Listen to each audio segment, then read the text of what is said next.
As we continue our American Idol series, we are going to be looking at money, stuff, possessions, things like that. We're calling this Show Me the Money. Money and stuff are nice. They're important. We've got to have it. We've got to be able to pay the bills. We've got to be able to function and do the things that we're meant to do.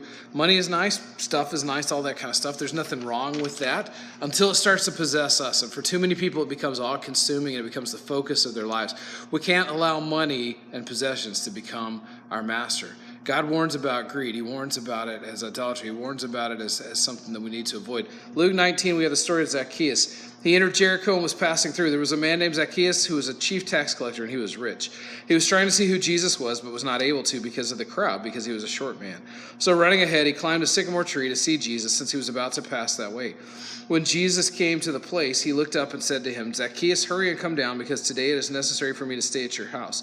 So he quickly came down and welcomed him joyfully. All who saw it began to complain, "He's gone to stay with a sinful man."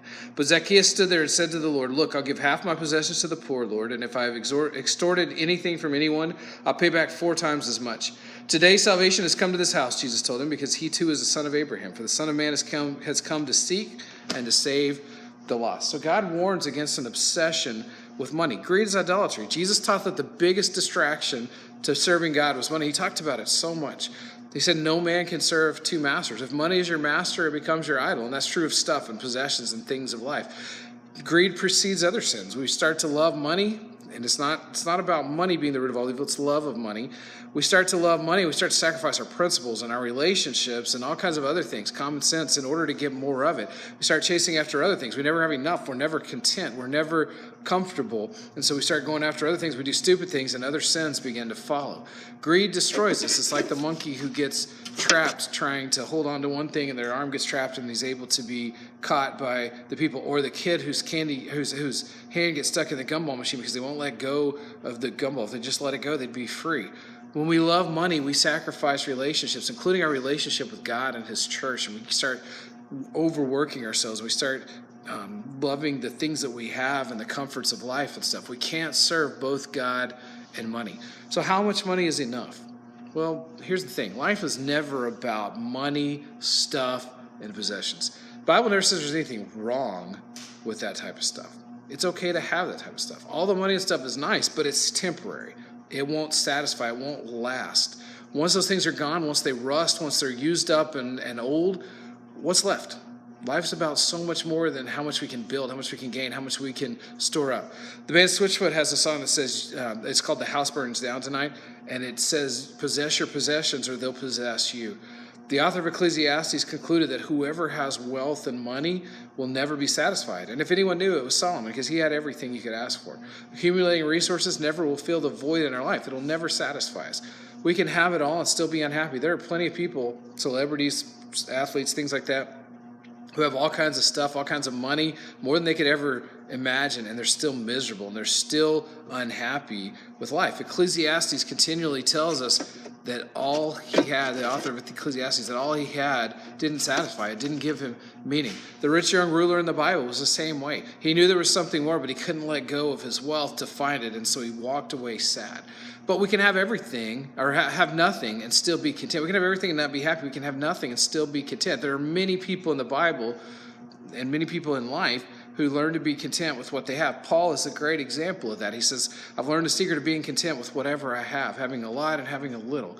Life is about much more than just what we have and what we can accumulate and what we possess and so forth. Besides, it's all God's anyway. The Bible makes it clear that he owns the cattle on 1,000 hills. It's not ours. All that we have is not ours to do as we please. Everything we have is a gift from God. It's something to be invested for God. It's something to achieve a return for God. The Bible contains over 2,300 verses on money. Will I be content with what I have? Can we be content with whatever we have? Can we find our contentment outside of stuff and money? Can we find, as Paul said, the secret of our contentment no matter what? The Bible says to keep our life free from the love of money, to be content with whatever we have. So we have to ask ourselves, can I be content with whatever I have? Where's my treasure? The Bible says where your treasure is, there your heart will be. And it also says we can't serve multiple masters. We'll give ourselves completely to the one and neglect the other. Focusing on worldly gain never lasts. It will never get us where we think it'll get us. At the end of life, as a believer, we'll stand before Christ. We'll stand before the judgment seat, and we won't be We won't be judged based on how much stuff we've accumulated, but what we've done with Christ. All the stuff will burn away. All the stuff that we have will go away. We'll stand before the judgment seat of Christ and give an account for our lives here on the earth. Those who seek to build up wealth and riches on earth, they'll suffer loss. Focusing on heavenly treasures is what lasts forever. Those who strive to lay up treasures in heaven, they'll find reward. They'll receive reward. We can have eternity fully pardoned. We can enter eternity fully pardoned, free from the bondage of sin because of the death, burial, and resurrection of Jesus, which is what we just celebrated this past weekend. If heaven is your treasure, God is your master, what you accumulate will last. Focus on heavenly treasures. They'll last forever. So what is your treasure? Where is your focus? Who are you serving? Are you investing in the future eternity to come? Or are you investing in the here and now and things that will go away? What you deem as valuable shows where your heart is. Jesus is calling us to change our minds from the temporary to the eternal, from things that are passing to things that are permanent. Here's the thing, guys. You never see a hearse pulling a U-Haul trailer, right? If we did, we'd all be shocked because those earthly treasures can't be buried. I mean, they can be buried with us, I guess, but they can't be taken with us. Those things are only temporary. Only God knows where your heart is. If you're serving yourself by storing up wealth or popularity or stuff or accumulating all these things, it'll come to an end.